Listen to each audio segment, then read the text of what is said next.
안녕하세요. 오늘도 사연사롱을 찾아주셔서 감사합니다. 의정부에 살고 있는 20대 여성이에요. 딸부잣집 셋째 딸은 얼굴도 안 보고 데려간다고 하잖아요. 그런데 그 말도 믿을 게 못 되더라고요. 딱 저만 봐도 그렇거든요.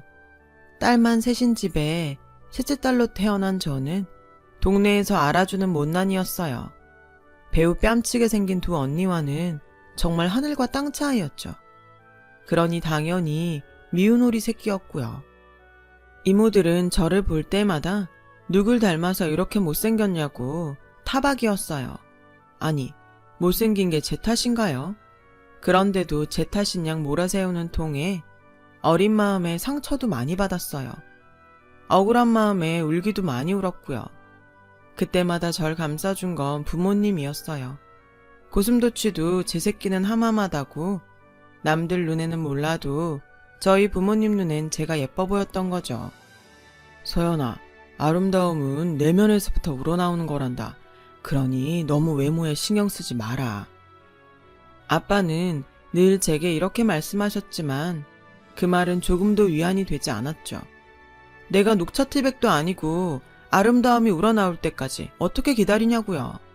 차라리 성형수술을 하는 게 빠르지. 그래서 부모님 몰래 성형수술을 하려고 몇 번이나 성형외과를 찾았나 몰라요. 그런데 그럴 때마다 어떻게 알았는지 언니들이 저를 잡으러 오지 뭐예요. 성형수술은 죽어도 안 된다며 개 목줄 끌듯 질질 끌어 집으로 데려갔어요. 아니, 성형수술이 뭐 그리 죽을 죄인가요? 그런데도 언니들이 이 극성이었죠. 솔직히 지들은 가만히 있어도 남자들이 줄줄 따르는 미모니 상관없겠지만 저는 상황이 다르잖아요. 저한테는 성형수술만이 답이라고요. 따지고 보면 제가 외모 컴플렉스를 갖게 된 것도 다 언니들 탓인데 말이죠. 입장 바꿔 생각을 해보세요. 아마 자기들도 저처럼 태어났다면 성형외과 단골이 됐을걸요. 그 밖에도 언니들은 가진 게 많았어요. 외모는 기본이고 학벌의 능력까지 뭐 하나 빠지는 게 없거든요. 그러니 제가 안 억울하겠냐고요. 사실 여기에는 반전이 있긴 해요. 제가 말을 안 해서 그렇지 언니들 본 모습은 정말 장난이 아니거든요. 겉모습은 여자 하지만 속에는 산에 서너슨 들어있는 장부들이죠. 내친 김에 언니들 얘기 좀 해볼까요? 먼저 큰언니는 시원시원한 이목구비에 길쭉한 팔과 다리, 타고난 운동신경으로 싸움 실력이 장난이 아니에요. 7살 때부터 태권도 학원에 다녀서 발차기가 선수급이거든요. 저랑 싸울 때마다 그 긴 다리로 퍽퍽 차는데 정신을 잃은 적도 있다니까요. 게다가 욕은 또 얼마나 찰지게 하는지 욕쟁이 할머니 뺨칠 정도예요. 그래놓고 남자들 앞에서 내숭은 또 얼마나 떠는지 진짜 가증스럽다니까요. 작은 언니도 큰 언니 못지 않아요. 늘씬하고 예쁜 건 기본이고 머리까지 좋아서 전교 1등을 놓친 적이 없죠. S대 법대를 졸업하고 단박에 40 패스를 했을 정도니 말 다 했죠 뭐. 거기다 똑똑한 머리로 말싸움은 또 얼마나 잘하는지 몰라요. 아주 논리적으로 사람 엿먹이는데 싸울 때마다 미치고 팔짝 뛴다니까요.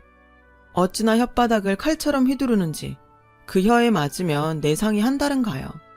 더 열받는 건 사람들은 작은 언니의 이런 모습을 모른다는 거예요. 그러니 제 속만 타들어가는 거죠. 이런 싸움꾼 언니들 밑에서 자랐으니 그간 제가 얼마나 발과 혓바닥으로 맞고 살았을지 짐작이 가실 거예요. 덕분에 맷집과 강철 멘탈로 단련된 건 고맙게 생각하고 있지만요. 그렇게 맞고 자라다 보니 언제부턴가 저도 언니들처럼 쌈딱이 돼 있더라고요. 그래서 짧은 팔다리와 무대뽀 정신으로 언니들과 맞짱을 뜨기 시작했고 덕분에 집안은 하루도 조용할 날이 없었죠. 오죽하면 이모들이 안부 전화를 할 때 이렇게 말할 정도였다니까요. 언니, 그것들 요즘에도 그렇게 싸워? 아우 몰라. 셋 중 하나가 나가 죽어야 싸움을 멈출까. 아주 징글징글하다. 이렇다 보니 자연스레 우리 세자매는 쌈딱 세자매로 불리게 되었어요. 이렇게 죽어라 싸우던 우리 세자매가 싸움을 덜 하게 된 건 큰언니가 결혼을 하면서부터예요. 아무래도 집안에 형부가 들어오고는 전처럼 싸움질을 할 수가 없었거든요. 앞서 말했듯이 언니들이 사람들 앞에선 세상 둘도 없는 조신한 여자였으니 본색을 드러낼 수 없었던 거죠. 셋이 상대를 바꿔가며 싸움질을 하다가 한 사람이 빠지고 나니 전만큼 험하게 싸울 일도 없게 됐어요.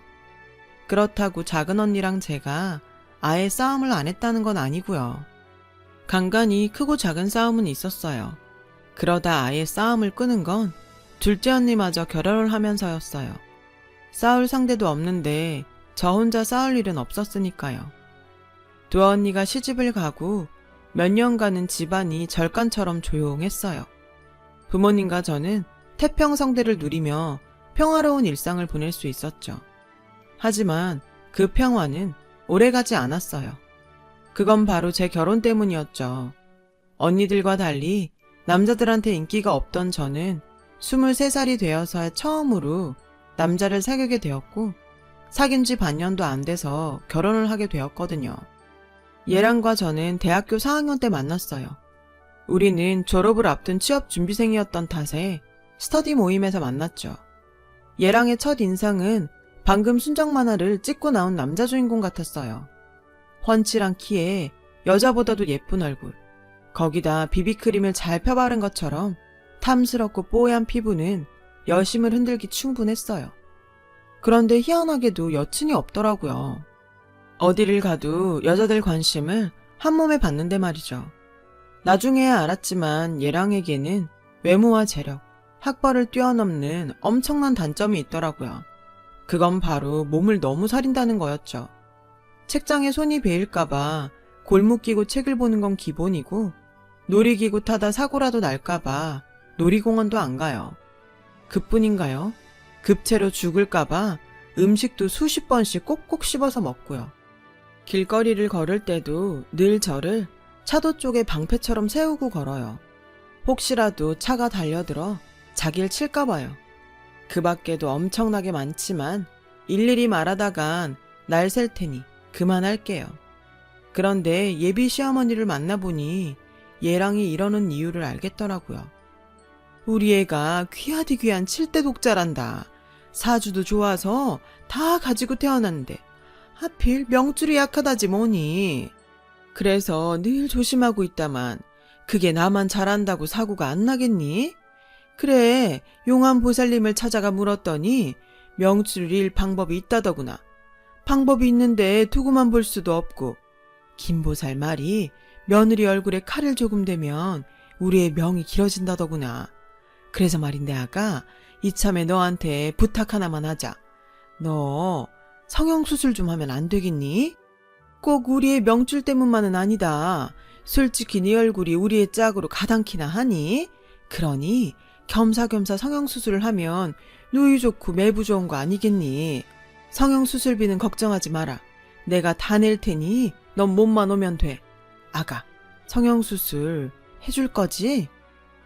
어머님 말에 솔직히 황당하기는 했지만 혹한 것도 사실이에요.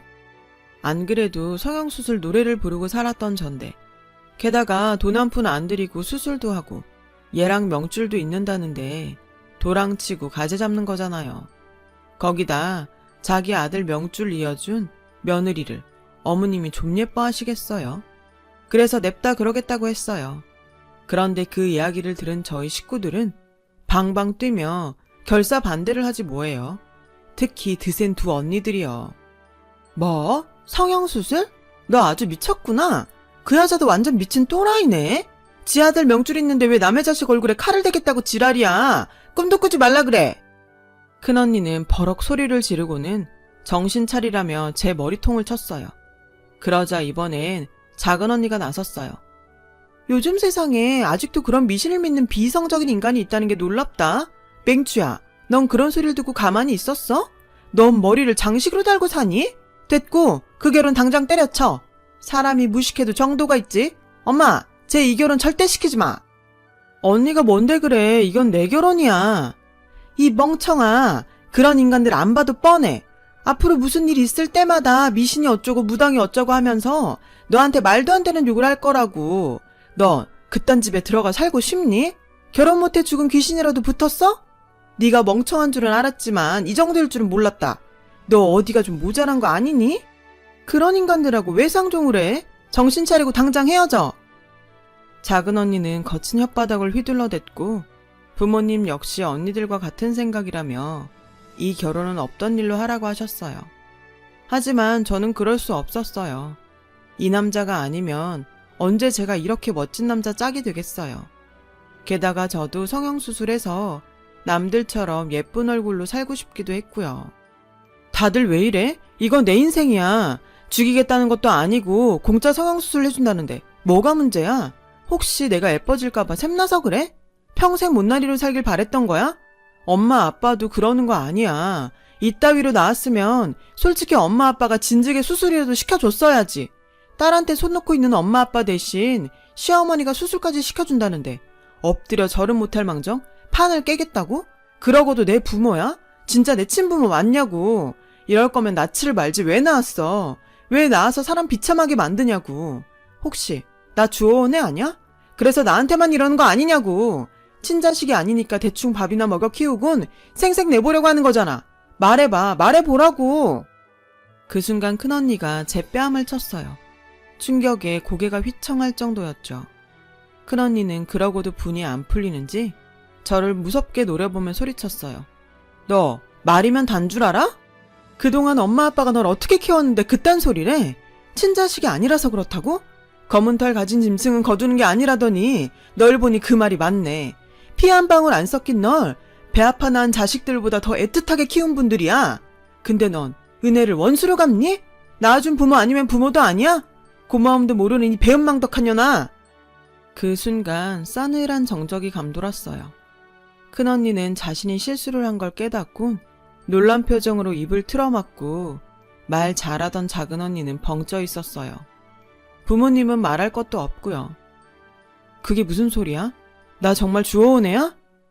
제가 대수롭지 않게 던졌단 말이 감춰두었던 제 출생의 비밀을 끌어낼 줄은 꿈에도 몰랐어요. 작은 언니는 놀란 제 표정을 보고는 애써 상황을 수습하려고 나서더군요. 큰언니답지 않게 왜 이래? 화나서 던진 말에 죽자고 달려들고. 서연이 너도 그만해. 다 헛소리야. 작은 언니는 평소와 다르게 제 눈치를 살피며 상황을 정리하려고 했어요. 큰언니 역시 제 눈치를 살폈고요. 그때 확실히 알았어요. 큰언니가 했던 말이 사실이라는 걸요. 그리고 그동안 대수롭지 않게 넘겼던 일들이 하나하나 떠오르기 시작했고 그것들은 모두 하나로 연결되었어요. 결론은 제가 부모님의 친자식이 아니라는 거였죠. 지금껏 왜 의심을 안 했나 싶더군요. 제 외모는 언니들은 물론 부모님과도 전혀 닮지 않았는데 말이죠. 게다가 엄마는 제가 태어난 시간조차 기억하지 못하셨는데 말이에요. 언젠가 막내 이모가 했던 말도 걸려요. 난 언니가 서연이 가진 줄도 몰랐어. 참, 서연이 낳고 산후조리 누가 해줬어?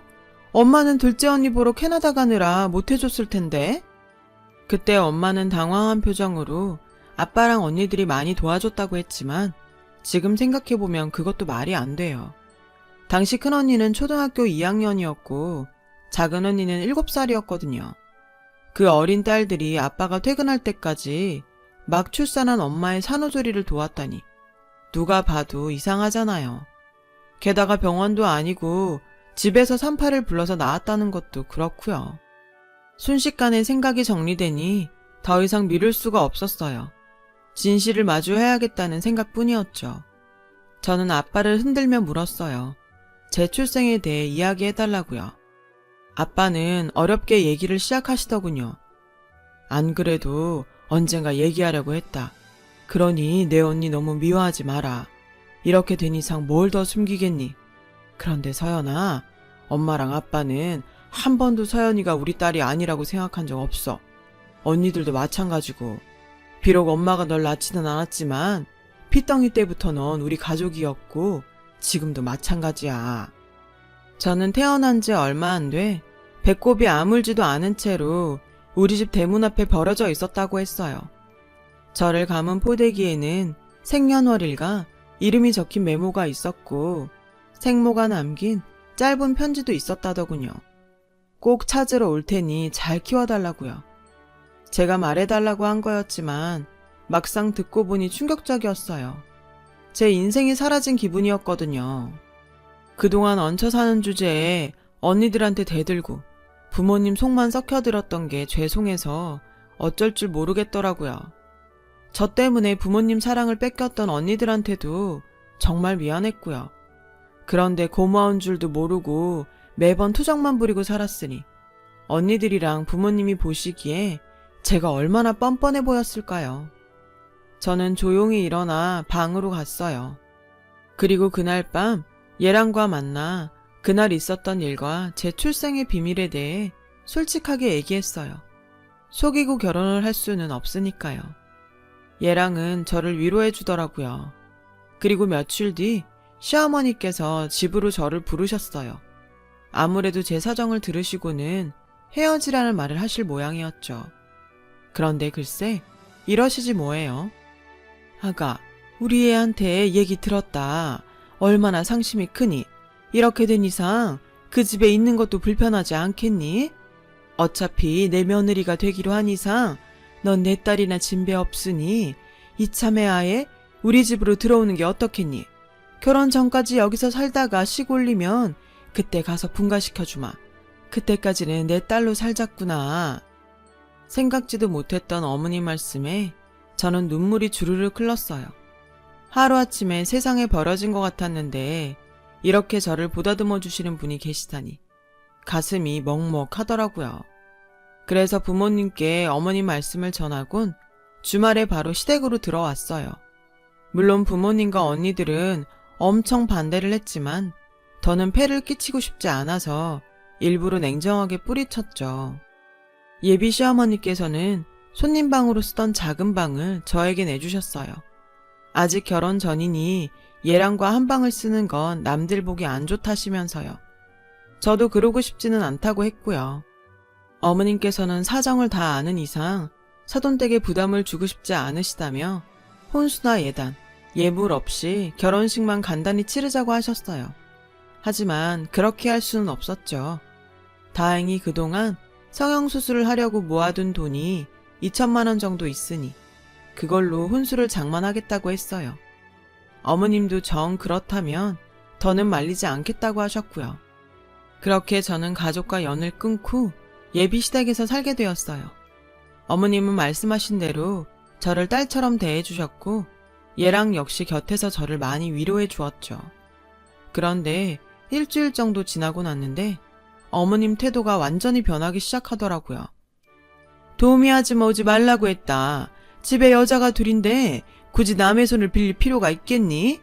너도 집에서 놀고 먹는 것도 눈치 보일 것 같으니 앞으로 빨래며 청소는 내가 하도록 해라.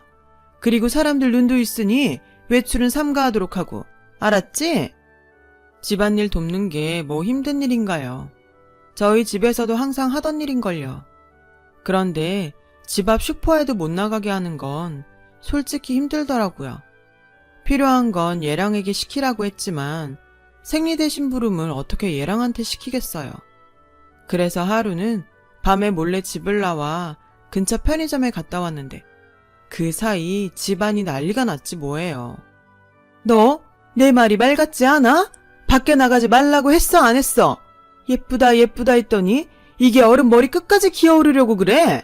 한 번만 더 나가봐. 가만 안 둘 줄 알아. 그때 알았어요. 저는 이 집에 사는 게 아니라 감금돼 있다는 걸요. 그렇게 다정하던 예랑은 어머님 눈이 되어 절 감시했고 제 일거수일투족은 어머님께 고스란히 전해졌어요. 그러던 어느 날이었죠. 물을 마시려고 방에서 나왔다가 안방에서 어머님이 지인과 통화하는 내용을 엿듣게 됐지 뭐예요. 그런데 그 내용이 충격적이었어요. 김보살 말대로 천혜고와 맞더라고. 지 키워준 부모랑 떼어놔야 뒤탈이 없대서 일단 우리 집에 들였어. 일단 수술부터 후딱 시키려고. 병원은 무슨 미쳤어? 돈이 얼만데. 김보살이 말한 데서 야매로 하려고. 미용 성형도 아니고 얼굴에 칼만 대면 된다는데 어디서 하면 어때? 일단 내 아들 명줄부터 이어놓고 한 몇 달 데리고 살다가 결혼식 전에 꼬투리 잡아서 내쫓을 생각이야. 지 키워준 부모도 버리고 나온 년이 무슨 낯짝으로 친정으로 돌아가. 그러라고 김보살이 친정부모랑 떼어내라고 한 거 아니겠어? 불쌍하면 뭐 다 지년 팔짠걸. 탓하라면 지 버린 친부모 탓이나 하라지. 아 몰라. 난 내 아들 명줄만 이어준다면 무슨 짓이든 할 거야. 부모 없는 것들은 지가 알아서 살든가. 그 말을 듣는데 다리가 후들거려서 서 있을 수가 없었어요.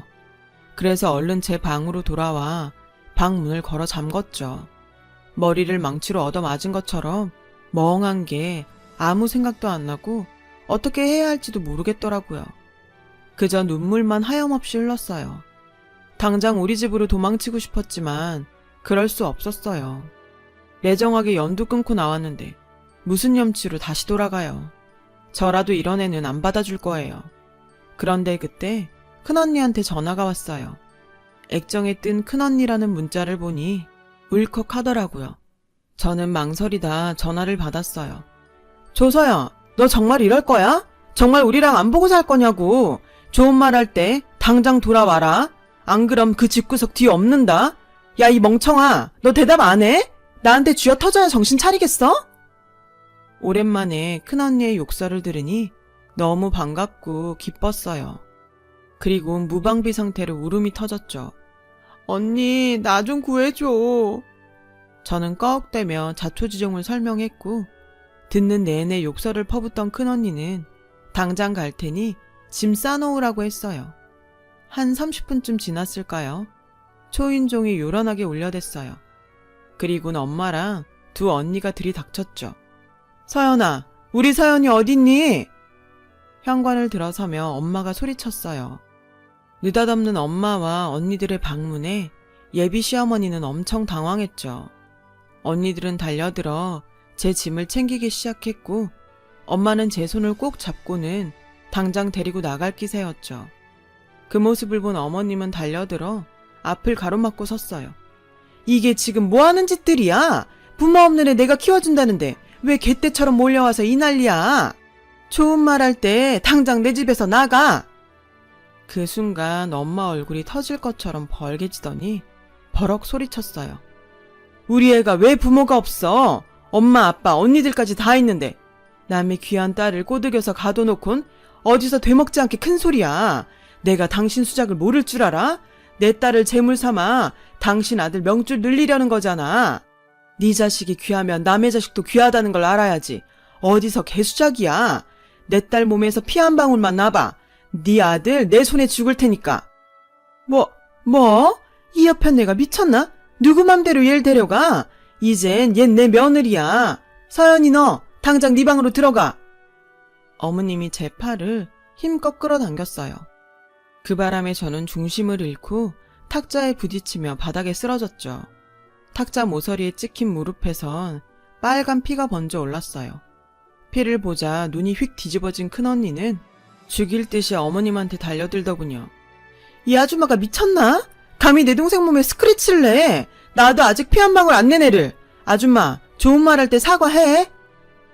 그러자 어머님은 콧방귀를 끼며 어림도 없다는 듯 맞섰어요. 이게 어디서 배워먹은 버르장머리야? 니네 부모가 이러라고 가르치디? 건방지게 어디서 까불어?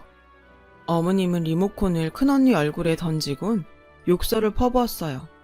그러자 저희 엄마가 득달같이 달려들어 어머님 머리채를 잡았고 두 언니까지 합세해 순식간에 개싸움이 벌어지고 말았죠. 그 와중에도 어머님은 저를 뺏기지 않으려고 손톱을 세워가며 제 팔을 잡아당겼고 그 바람에 제 팔에는 생채기가 나버렸어요. 이쯤 되니 저도 참을 수가 없었죠. 이래봬도 쌈딱 세 자매 일원인데 그 성깔이 어디 가겠어요. 그래서 에라 모르겠다 하고는 맞붙어 싸우기 시작했죠. 욕설과 집기와 주먹이 난무한 싸움이 이어졌고 그 사이 예랑이 돌아왔어요. 난장판이 된 집안꼴을 본 예랑은 죽일 듯 달려와 제 멱살을 쥐었어요. 이게 건방지게? 너 죽고 싶어? 제 멱살을 쥐고 흔드는 예랑을 보자 순간 배신감이 밀려오더군요. 예랑만큼은 제 편인 줄 알았으니까요. 그때였죠. 엄청난 속도로 달려든 큰언니 발바닥이 예랑의 뺨을 쳤어요. 그 바람에 얘랑은 바닥에 나동그라졌죠. 큰언니는 씩씩대며 소리쳤어요. 이 미친놈이 감히 내 동생 목을 졸라? 그러자 작은언니도 한마디 했죠. 너 방금 그거 살인 미수야?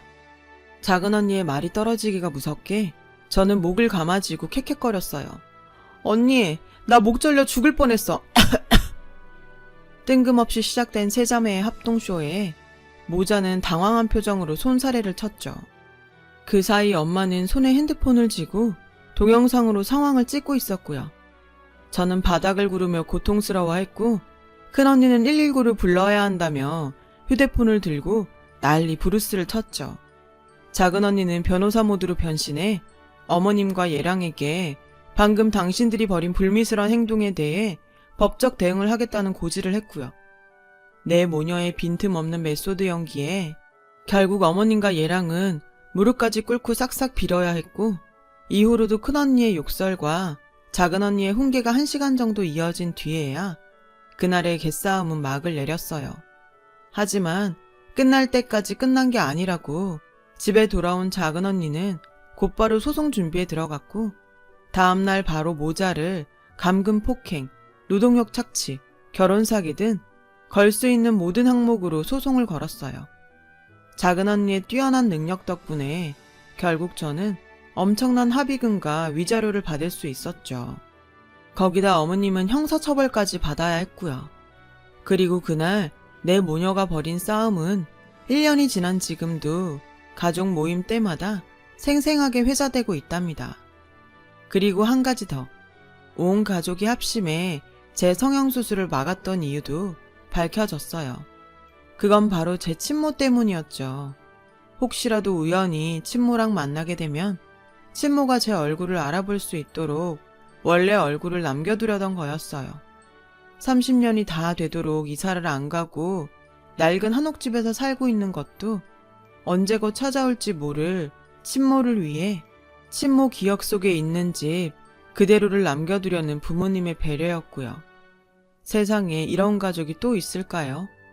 비록 시끄럽고 주먹과 욕설이 난무하는 가족이지만 세상 누구보다도 따뜻하고 사랑이 넘치는 사람들이죠. 덕분에 길바닥에 버려졌던 저는 단 한순간도 외로울 틈 없이 시끌벅적하게 살아올 수 있었고요. 저는 친모가 찾아올런지 궁금하지도 않습니다. 낳아줬다고 다들 이런 가족으로 살 수 있겠어요? 지금의 부모님과 언니들에게 감사하고 사랑하며 살아가렵니다. 지금까지 제 긴 사연을 들어주셔서 감사드려요. 여러분, 사연 댓글에 응원과 현명한 조언 부탁드려요. 좋아요와 구독은 저에게 큰 힘이 됩니다. 오늘도 좋은 일 가득하세요.